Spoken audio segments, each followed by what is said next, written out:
Hello BD. Hi. Exam പ്രിപ്പറേഷനിലാ?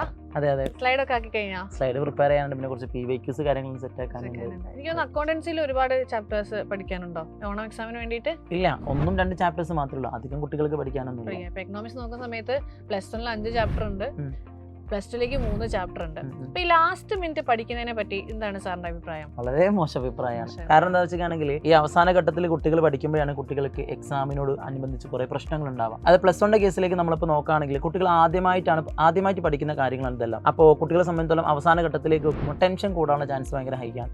എന്നാൽ +2 കേസിലേക്ക് നോക്കുകയാണെങ്കിൽ +1 അവർ എന്ത് പഠിച്ചോ അതിന്റെ അഡ്വാൻസ് ലെവലാണ്. സ്വാഭാവികമായിട്ടും അവിടെയും അവർ ലേറ്റ് ആക്കാണെന്നുണ്ടെങ്കിൽ, പ്രൊക്കാസിനേഷൻ നടത്താണെന്നുണ്ടെങ്കിൽ ഡെഫിനറ്റ്ലി അവിടെയും കുട്ടികൾക്ക് ബുദ്ധിമുട്ടുണ്ടാവാൻ ചാൻസ് ഭയങ്കര കൂടുതലായിരിക്കും. അൾട്ടിമേറ്റ്ലി എക്സാമിനോടനുബന്ധിച്ച് ടെൻഷൻ കൂടാനുള്ള ഒരു പരിപാടിയാണ് ഈ പ്രൊക്കാസിനേഷൻ, നീട്ടി വെക്കുക, ലാസ്റ്റ് മിനിറ്റ് റിവിഷൻ എന്ന് പറഞ്ഞാണെങ്കിൽ. അപ്പോൾ മിക്ക ആൾക്കാരും ചോദിക്കുന്ന ഒരു ചോദ്യമാണ്, ഈ രാവിലെ എഴുന്നേറ്റ് പഠിക്കുന്നതാണ്, ഈ 5 മണിക്കൊക്കെ എഴുന്നേറ്റ് പഠിക്കുന്നത് ബെസ്റ്റ് ടൈമാണ്, രാത്രി ലേറ്റ് നൈറ്റ് ആയിട്ട് പഠിക്കുന്നതൊക്കെ ഭയങ്കര ബുദ്ധിമുട്ടുള്ള കാര്യമാണെന്നൊക്കെ. അപ്പോൾ കൃത്യമായിട്ട് നമുക്ക് ഏത് സമയത്താണ് പഠിച്ചാൽ കൂടുതൽ മനസ്സിലാവുക, അല്ലെങ്കിൽ ഏത് സമയമാണ് കുട്ടികൾ ഇപ്പം കൂടുതൽ കോൺസെൻട്രേറ്റ് ചെയ്യേണ്ട ഒരു ടൈം എന്ന് പറയുന്നത്? സത്യം പറഞ്ഞാൽ അങ്ങനെയൊന്നും ഇല്ല. അത് ഡിപ്പെൻസ് ഓൺ കുട്ടികളെ മൈൻഡ് സെറ്റ് മാറിയിട്ടുണ്ടാവും. കാരണം ഓരോരുത്തർക്കും ഓരോ ടോണാണ്. കാരണം എന്നെ സംബന്ധിച്ചോളം ചിലപ്പോൾ ഞാൻ മോർണിംഗ് ആയിരിക്കും പഠിക്കുന്നുണ്ടാവുക, മാമിനെ സംബന്ധിച്ച് മാമിൽ ഇപ്പോൾ നൈറ്റ് ആയിരിക്കും പഠിക്കുന്നുണ്ടാവുക. നമ്മളെ കൂട്ടത്തിൽ ചില കുട്ടികളുണ്ട്, അവർ സ്കൂൾ വിട്ട് വന്ന് കഴിഞ്ഞ ഉടനെ കിടന്നുറങ്ങും, ഭക്ഷണം കഴിച്ചിട്ട് കിടന്നുറങ്ങും കുട്ടികൾ. എന്നിട്ട് നൈറ്റ് 2 മണിക്ക് എഴുന്നേറ്റിട്ട് ആ സമയത്ത് പഠിക്കുന്ന കുട്ടികളുണ്ട്.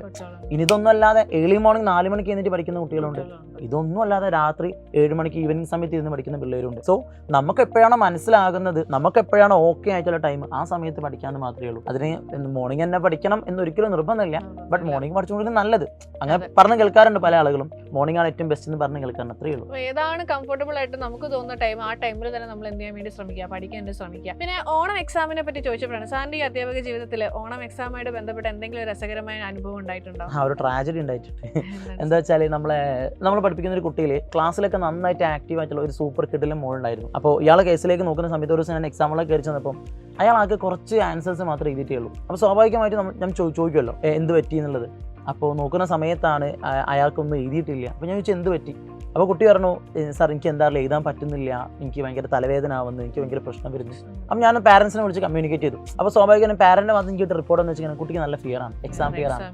എക്സാക്ട്ലി. സോ എക്സാം ഫിയർ ഉണ്ടായതിനെ കൊണ്ട് തന്നെ സ്വാഭാവികമായിട്ടും ക്ലാസ്സിൽ ഏറ്റവും കൂടുതൽ ആൻസർ വിളിച്ച് പറയുന്ന കുട്ടിയെ പോലും തളർത്താൻ ആ ഒരു എക്സാം ഫിയറിന് കാരണമായി എന്നുള്ളതാണ്. ഒരുപാട് കുട്ടികൾക്കുള്ളൊരു പ്രശ്നമാണ് എക്സാം ഫിയർ. അതായത് എക്സാമിന് തലേന്ന് ഭയങ്കര തലവേദന അല്ലെങ്കിൽ പനിയൊക്കെ ഉണ്ടാവുക, പഠിച്ചതൊക്കെ മറന്നു പോവുക. ഇതിന്റെ മെയിൻ പ്രശ്നം എന്ന് പറയുന്നത് ചിലപ്പോൾ നിങ്ങൾ ലാസ്റ്റ് മിനിറ്റത്തേക്ക് ഒരുപാട് കാര്യങ്ങൾ പഠിക്കാൻ വെച്ചിട്ടായിരിക്കും, അല്ലെങ്കിൽ നിങ്ങൾ കറക്റ്റായിട്ട് റിവിഷൻ ചെയ്യാത്തതായിരിക്കും. അപ്പോൾ നിങ്ങൾ എന്ത് ചെയ്യുക, കൃത്യമായിട്ട് കിട്ടുന്ന ചാപ്റ്റേഴ്സ്, ഇപ്പം നിങ്ങൾക്ക് യൂട്യൂബിലൊക്കെ ഒരുപാട് ക്ലാസ്, സൈലത്തിന്റെ ആയാലും ഒരുപാട് ക്ലാസ്സസ് നിങ്ങൾക്ക് അവൈലബിൾ ആണ്. സോ കൃത്യമായിട്ട് ഓരോ ചാപ്റ്ററും തറലി പഠിക്കുക, അല്ലെ, കൃത്യമായിട്ട് പഠിക്കുക. എന്നാൽ മാത്രമേ നിങ്ങൾക്ക് എന്ത് ചെയ്യാൻ പറ്റുള്ളൂ, എക്സാം ഫിയറും ടെൻഷനും ഒക്കെ ഒഴിവാക്കാൻ വേണ്ടി പറ്റുള്ളൂ.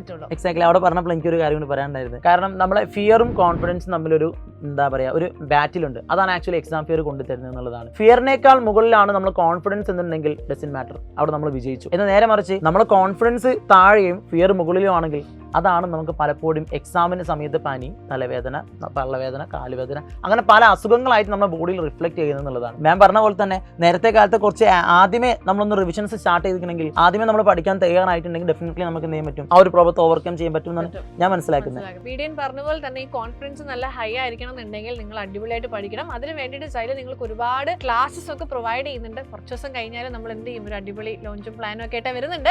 സോ യെസ്, അപ്പം ഇതിനെപ്പറ്റി കൂടുതൽ സാറിന് എന്തെങ്കിലും ആഡ് ചെയ്യാനുള്ള കാര്യം എന്ന് വെച്ചാൽ, മക്കളെ നിങ്ങൾ എല്ലാവരും എന്താ ചെയ്യുക, ടീം സൈലന്റ് കൊമേഴ്സിന്റെ ചാനൽ സബ്സ്ക്രൈബ് ചെയ്തിരിക്കുക. കാരണം നമുക്ക് ഇനി മുൻപോട്ട് പോകുമ്പോൾ കുറേ കാര്യങ്ങൾ, കാരണം പല കുട്ടികൾക്കും അറിയാത്ത പല കാര്യങ്ങൾ നമുക്ക് എന്ത് ചെയ്യാനുണ്ട്, ഈ വർഷം പറയേണ്ടതായിരുന്നു. കാരണം എന്തെന്ന് വെച്ചാൽ ഈ വർഷത്തെ ക്വസ്റ്റ്യൻ പേപ്പർ പാറ്റേൺ മാറുകയാണ്.